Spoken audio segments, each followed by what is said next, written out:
Hi everyone, it's John. What up? Welcome back to another video. And Season 3 of The Wheel of Time has come and gone. All 8 episodes are out right now on Prime Video for streaming, so I think it's time to dive into the finale and try to find as many Easter eggs as we possibly can. So if you love The Wheel of Time as much as I do, if you're as excited about the 3rd season as I was, or if you just want to keep up on all the Wheel of Time news, and there's a ton of it coming, folks, some of it sooner than you think, consider making us your home for Wheel of Time news. Subscribe to the channel, like the video, and of course tell all of your friends. Now, we are diving into the 8th episode of Season 3, so I think it goes without saying that if you haven't watched the show, there's going to be spoilers for the show in this particular video, but we're also going to dive into spoilers heading up to and including the end of the book series. All of my Easter egg and breakdown videos give full book spoilers because I inadvertently sometimes say things that happen later on in the books. So if you haven't read the entire Wheel of Time series by Robert Jordan and Brandon Sanderson, that's the Eye of the World Through a Memory of Light, be forewarned, I may ruin plot points and character arcs from that medium. Now, that being said, if you're here for Easter eggs, you probably don't care that much about spoilers, but for those of you who do, you've been warned. All right, let's dive into these.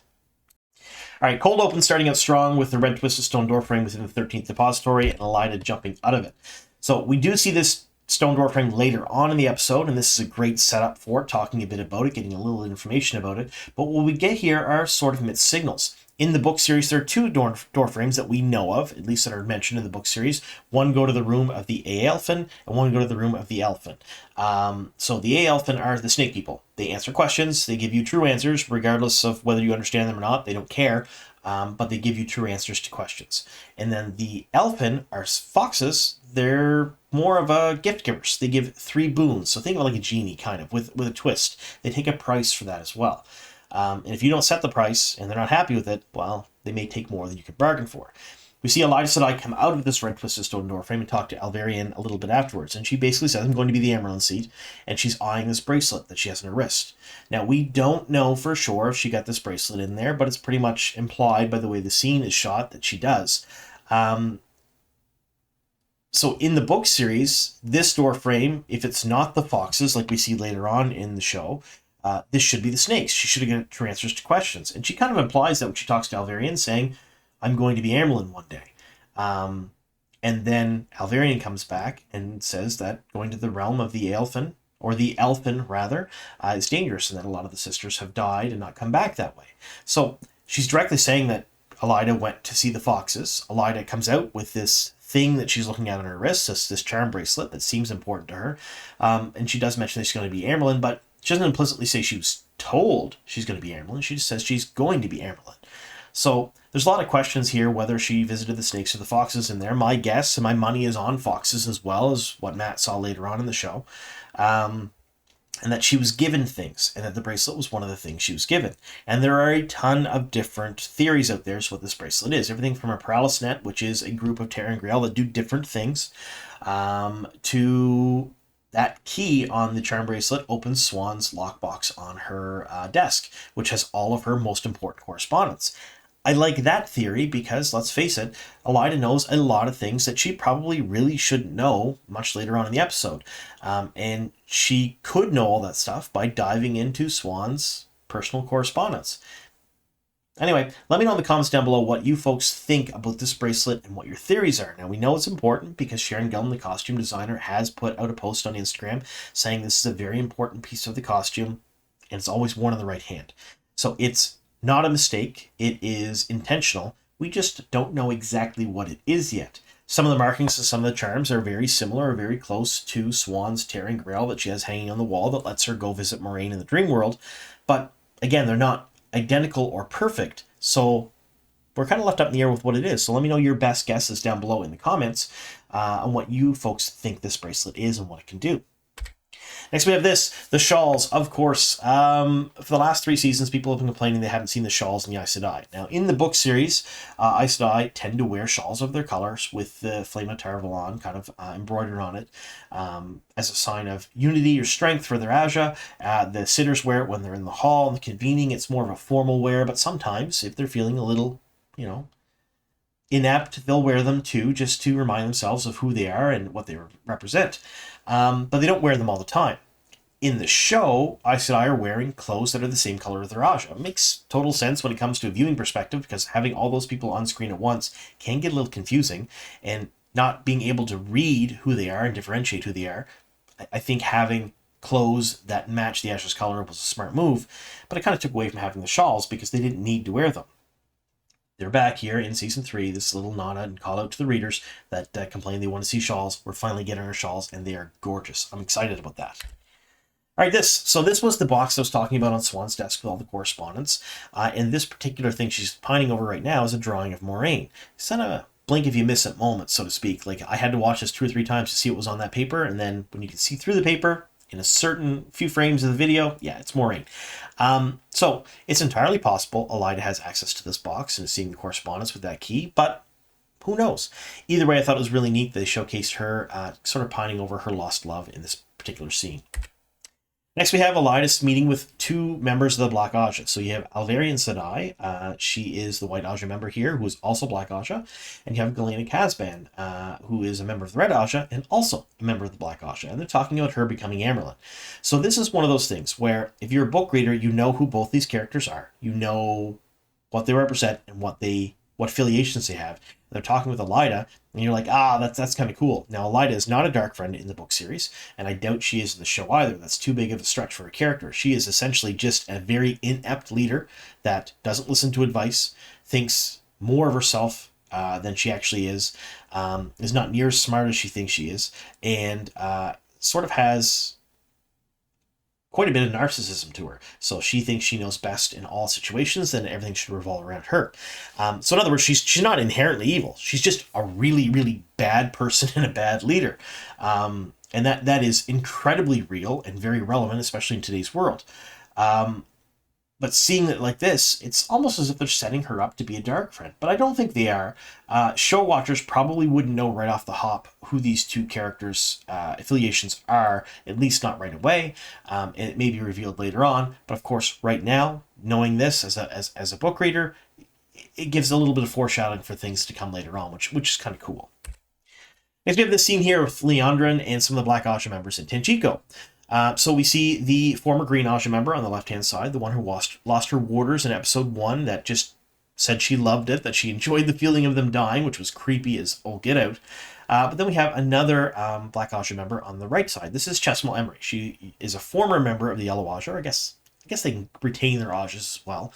And she was the most noted healer in the world until Nynaeve came along. And she also was very sadistic with her healing. She liked killing people with same weaves she used to heal people with. She was known for being very good at stopping people's hearts. Now, you'll notice she has cats around her. In the book series, she does not have cats. She does not like cats. That is not a part of her character. There is another member of the Black Ajah that did flee to Tenjiko and Tyr and stuff with Liandrin.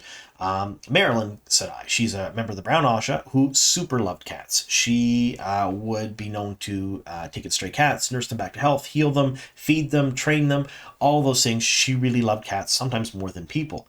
So I think this is just a nod to her character having cats around Chesmal here, or perhaps an amalgamation of the 2. Either way, a really neat little tidbit there. Now we have this. So this is one of those things that I want to talk about as a theory, probably in a full video, but I wanted to bring attention to it here. We get to see the bands, or the armbands, portion of the male Adam, or the domination band that Liandrin has here, giving it to Moghedien, or Moghedien giving it to her, rather. And then later on, we get to see Liandrin wearing them both in the Panarch's palace, and then her giving one to Moghedien. Now they're old, they're grimy, they're crusted looking. They look aged, and they look similar to what is on the photo of the shackled man that Liandrin keeps looking at over and over and over within the last 2 or 3 episodes. But later on, Nynaeve ends up picking up a silver bracelet, or silver collar rather, that is similar to what is mentioned as being an Adam collar before it's put on someone, but it doesn't really have that same look. So we're going to talk about that near the end, but just keep in mind that these bands and that necklace likely don't match. And I think there's a reason they kind of focused on these bands so much during this episode. When we get to that necklace part, I think it's a big fake out. Now we have this is a nice little college we've seen within the books. They're eating with sticks, are called Circe in the in the book series. So essentially they're chopsticks, but in the book series they're called Cirsa, and Matt can't eat with them. He has a hard time with them all the time in the books, and he complains about them on a number of different occasions. So this is a nice little call out to that in the book series. He's having a hard time. He's like, there's not a fork in sight, and Nynaeve's just eating fine. I thought that was pretty neat that they did this as part of this scene. Next, so there's been a lot of talk about Lanfear's hair, and I've mentioned it in 2 or 3 different Easter egg videos, but I'm going to mention it again because people still are complaining that her hair is short this season, and they don't like it, and they don't understand why it's short. Well, her hairdo is exactly the same as Egwene's hairdo, and that's completely on purpose. Rand was still with Egwene up till last episode, and then after that, they kind of broke up, I guess, for realsies in the show because Egwene found out that Rand was sleeping with one of the Forsaken, which would kind of ruin a relationship, you'd think. But she's copying Egwene's hairstyle this entire season because Rand was essentially still in love with Egwene and still with her. So she's pulling out all the stops to try to be that crazy obsessed person, trying to just emulate other people, other mannerisms, other appearances that Rand likes in order to make Luce there and fall back in love with her. So that's why her hair is this way this season, and I thought it was really cool that they kept including this all the way up to the end of this episode. Now so I want to talk about this scene. This is just after they come out of the World of Dreams. They're waiting for Lanfear to attack, and she obviously does not attack immediately. But on the far left here, you see Avienda. She has 2 spears in her hands, and she ignites the ends of the spears into flame. So at this point, Avienda, yes, is in training to be a wise one, but she still thinks a whole lot like a maiden of the spear. In the book series, she does not do flaming spears. That's not a thing she does. However, in the book series, Rand ignores the one power 90% of the time for a good portion of the first few books in favor of creating a sword of fire and using that to fight people with. He hasn't done that yet in the show, and he has relied almost exclusively on the power more in the show than he did in the book series, at least this early on. So I think having her flaming spears is just a nod to Rand's flaming sword from the books, because, let's face it, Avienda is still thinking the same way Rand did, thinking sort of the small picture, things that they're used to, things that they know, rather than trying to expand their mind and think outside the box to fight. So that's why she has these flaming spears, which I thought was really cool. Next we have this. This is Elayne in the Panarch's Palace. In this scene, she's talking about delving and trying to figure out how the Ter'angreal works in order to find it. So they're looking for the collar, and she knows it's made of metal. So she's thinking like sort of craftsman would think, in what is this thing made of? How can we find it? How can we use one power to find it? Which is a huge call out to her character in the books. Now, in the book series, she is obsessed with Ter'angreal. She's one of the very few sisters who can actually create and copy them and then invent her own. She does so through meticulous study. And we get a whole scene here with her and Tom talking about taking apart clocks in the palace, and all of that is pretty much directly from her character in the book series. And I love that little call out to that. I think that next season, season 4, we're probably going to start seeing her copy or create Ter'angreal. At least I hope so anyway. It was a big part of her character and a big part of her storylines in the books, and one I really enjoyed. Next we have this. So this is a direct call out to something seen in the Panarch's Palace within the book series. Now, in the book series, it's a 3-pointed star, which essentially resembles a Mercedes logo. And it's in amongst a bunch of other things. There's a giraffe, there's a saber-toothed tiger, there's all kinds of things that would essentially be from our world. Now, the Panarch's Palace is sort of like a huge museum, so to speak, in the book series that's open to the public on some occasions, so they can come through and see these objects. And this object was older than the Age of Legends, is essentially how it's described. It's made from some sort of soft metal. So here we have a star. It's not a 3-pointed star because, let's face it, they probably would have had to get money in order to have the Mercedes logo put into this. But this is definitely a nod and a call out to that in the book series. Now, I did go frame by frame through the Panarch's Palace, and there was a lot of really cool things that are from our world in this, mostly fossils and carvings and things of that nature. But what I was really looking for, and this is, in my opinion, a huge missed opportunity, was a Starbucks cup. I think that would have been a great way to poke fun at the Game of Thrones show, as well as showcase something from an age before the Age of Legends. But alas, I didn't see one. If you folks happen to find some cool things in these scenes of the Panarch's Palace, let me know in the comments down below. Next we have this. We have the rod that creates balefire. For a show watcher only, which a lot of these videos are geared towards, even though they do full book spoilers, balefire is still sort of a mystery. It's not really explained how it works within the show, just that it's super scary and it basically sort of rewound time. That's what it looks like here. So essentially, a quick Cole's notes on the workings of balefire is, depending on how strong the weave of balefire is, when it hits an object, whether it's a person, an inanimate object, it doesn't matter. When it hits something, it erases it from the pattern in the past. So think of it like every single thing in the pattern has a thread. So I have a thread. I get hit with a burst of balefire. The balefire is strong enough to burn me backwards in time for a full day. My thread burns for that full day. Everything I've done, everything I accomplished within that day is gone. It never actually happened. And the rest of the tapestry, the rest of the pattern has to weave itself around that to account for that. But the memories of what I did are still there, because that's not the physical thing I did. It's just a memory. So when it was used during the Age of Legends, during the War of Power, sometimes entire cities were destroyed. It almost unraveled the entire pattern. It caused something called bale screams, which are basically the pattern of screaming because too much stuff is being burnt out and it can't repair itself fast enough. So we do get to see that here. It was a stream of balefire that hit the Black Asha member on the floor, and she had destroyed the ceiling just moments before. It reversed time flow, got the ceiling back up there, and then she dissipated. So I think this was a really smart, kind of cool way to showcase it on screen. But you just got to remember that when you hit with balefire, you're burned out of the pattern before you're hit with the balefire. So everything you did in that time frame never actually happened. It's kind of a bad thing. All right. So this is another moment. We have Chesmal Emery coming up to Matt, who's being sort of punished for not picking his price for his boons within the Red Twisted Stone Door frame when he's talking to the Elfin. But what is he hanging from? He's hanging from his Ashandarei. Rafe Duncanson actually said that if you go back and watch this scene over again, you're going to see it. He does get it. This is the real deal. A lot of people were complaining in Season 2 that he had tied the dagger to a bedpost, and that was going to be his weapon going forward. It was mentioned at the time that that was not the case. People didn't believe it.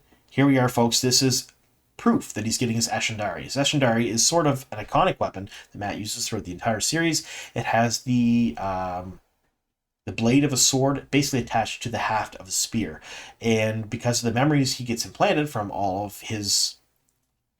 the greatest generals and all the greatest fighters and whatnot, he uses it perfectly, pretty much. And he's already we've already seen in the show that he is a expert with the quarterstaff. Just interpreting the sword blade into it later on in the books is not that hard for him. But he does get his weapon here, folks.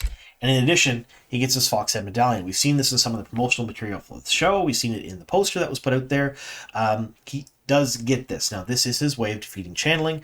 Any weaves channeled at him wearing this fox head medallion, they just melt away. They go away. You can still pick stuff up and throw it at him, or indirectly use the 1 power against him, but direct attacks with 1 power just kind of melt away at him now, and that's another big aspect of his character in the book series. I love seeing the medallion. So when we get back to this is one of those things I mentioned earlier. We talked about the domination bands, the actual wrist bracelets for the male Adam.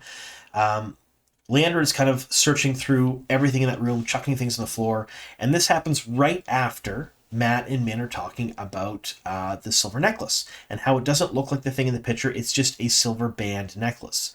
I'm not too convinced that the thing that Liandrin threw in the floor that was that silver collar is the collar portion of the domination bands or the male Adam. I don't think it is, because Nynaeve looked at it, picked it up, kind of looked at it, said, well, this looks similar, chucked it in her bag, and then she was very quite obviously holding her bag during this confrontation with Liandrin. I think it was her intention to have Liandrin take this to stop her own search. And then Liandrin kind of punts her into the water, wrapped up in those chains that look like they were animated from Spawn, and she breaks her block, which is another huge iconic moment in the series. It doesn't happen exactly the same way. I'll cover the way it happens in the book series in my video breakdown of the episode 8, but really, really cool to see. And knowing that Nynaeve can actually use 1 power going forward is a big step up for her character.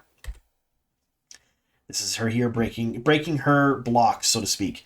So essentially, when she broke her block, she was under the water and dying. She was drowning.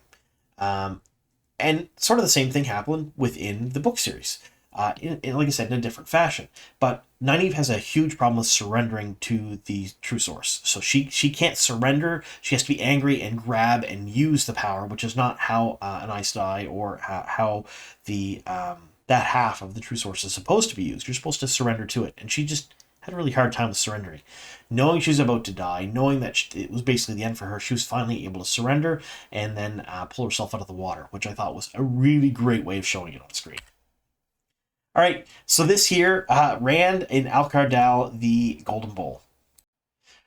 So this position he's in is kind of awkward as he's kind of going around and showcasing his arms, and I thought I recognized it a little bit, and it's kind of an amalgamation between the cover of Crown of Swords, which is the same style of shirt and the same style of awkward holding the arms to showcase the dragon tattoos.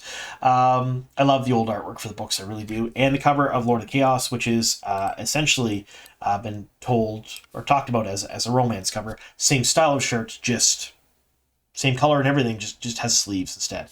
So in other words, when Rand's kind of walking around here showcasing his arms, I think he's taking inspiration from a couple of the different book covers. It could be outside the box in that one, but either way, it's the first thing I thought of when I saw those.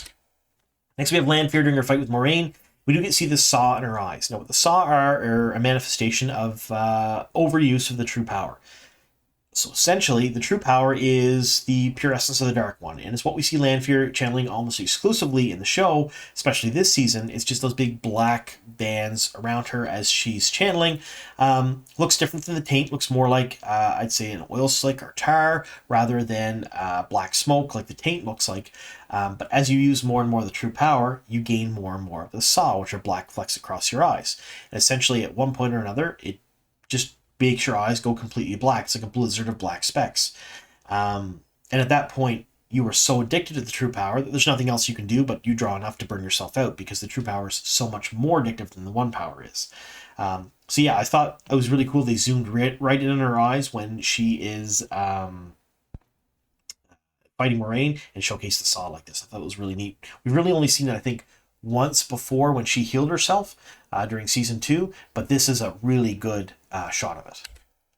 And here, so when she escapes after being stabbed by Moiraine, or her throat slashed by Moiraine, she's escaping to somewhere unknown. Now, this architecture, those vines, the things that are going on there, the carvings on the walls, they all match up with Tar Valon. So we've seen a lot of different shots from Tar Valon from different angles and whatnot. This here is almost exactly the same alleyway or walkway that Alana fought the Black Ajah in. So Lanfear's escaping back to Tar Valon. Now, we do know that in the book series, another chosen is in Tar Valon, Masana, but we're not 100% sure if she is in the books or not, or in the show or not. But we do know that there are at least members of the Black Ajah there that could assist in healing Lanfear if she needs it. Now, we know that in the show in season 2, she essentially healed herself from death using the true power, and we think that was the Dark One doing it. The fact of the matter is she was not instantly healed from this wound in the show, so maybe she's not quite in the Dark One's favor right now and she needs outside help, which would make sense why she's heading back to Tar Valon. Now, this is part of what I talked about before with the domination bands. Remember that silver collar that I think Nynaeve tricked Liandrin into taking? Well, we get 2 shots at the end that kind of add a little more credence to that. The first one is Moghedian. She's looking through books and whatnot. She should, at this point, have the collar because Liandrin has it, and they're working together, or so to speak. She sees something in the book that makes her have this expression on her face. It doesn't look like it's a happy expression. It looks more like surprise and shock and, oh no. So I'm wondering if this is another kind of call out to the fact that that necklace portion of the Adam isn't real. Whether it's an Adam meant for women, or it was just a fancy silver collar. And then couple that with these folks, they're all leaving Tenchico. They essentially lost. They did not keep the object out of the hands of the Black Ajah, and they're all leaving instead of chasing the Black Ajah, trying to find them, trying to hunt them down, trying to get the objects from them, which they would do if they thought they had lost it. But here they are on a ship leaving Tenchico. In my mind, the only way that Elayne and Nynaeve, especially Nynaeve, would allow Mat and Min and company and everyone else to leave Tenchico is if they knew there was no threat in getting the male Adam, or having the Black Ajah get the male Adam. So again, my whole theory is that Liandrin has either a simple silver necklace or an Adam collar meant for women and not the one for men. It's my guess anyway. Great episode. Like I said, when I gave this the review, it was the highest rated finale I've ever given for the show, and finale for season 1 and season 2 didn't do so well. I rated them pretty low. This finale I rated much, much higher. Gave it a 9, and I thought it deserved every bit of that score.